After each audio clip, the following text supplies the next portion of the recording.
Hello princesses! Today I'm going to be talking about the Tony Moly Spoiler Selfie Shot Blur BB Cream. I bought this when I did my full face of Tony Moly, and I bought it purely because it was the cheapest option. It is really expensive to do a full face of one brand when you're buying all of the lipsticks and all of the colours of the blushes, so sometimes I do have to cut costs in terms of some of the products that may be more expensive. But the good thing is this gives me a product to show people who are on a budget. This one I actually bought for $3.63 in US dollars, which in New Zealand money is kind of like maybe about $5, which is pretty good. So the product description says, it is very smooth, like blurring uneven, rugged pores and pores that you want to hide. Elastic touch of blur powder, smooth skin texture correction and pore cover effect, moist and shiny finish.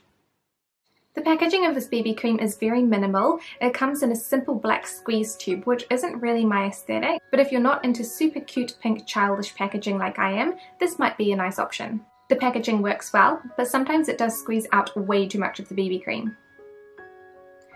I have the shade 01, which is the lighter shade in the range. It is a really nice warm tone and it is pretty light too. It's not as pale as my perfect winter shade, which is NARS Sheer Glow in Siberia, but I'm actually a little bit more tan than usual at the moment, so this shade does work well for me during summer. I find the BB cream quite easy to apply, but it is also very easy to go overboard. I like using a beauty blender or cushion puff to blend this beautifully into my skin. I find that brushes create way too many brush strokes and I have to blend it out with a puff anyway afterwards. It's definitely a product that is very quick to use, especially with sponges or puffs, and I don't have to waste too much of my time making it work for my skin. This BB cream does have light coverage that isn't buildable. Because it has such a thick, creamy texture already, it doesn't build that well and it just ends up looking a little bit chunky and clumpy. I don't have that much to cover at the moment, so this does work well for me, but if you look at the scar upon my upper lip, you can see that it has hardly covered it at all. After an 8-hour workday, this BB cream is holding up okay. The coverage has lessened on my cheeks and chin where I generally touch my face, and there is a bit of oil around my nose. My forehead looks quite dry and my fine lines and texture are really emphasized, which I don't love, but overall it's actually not that bad. I think that it would look better during colder weather for me.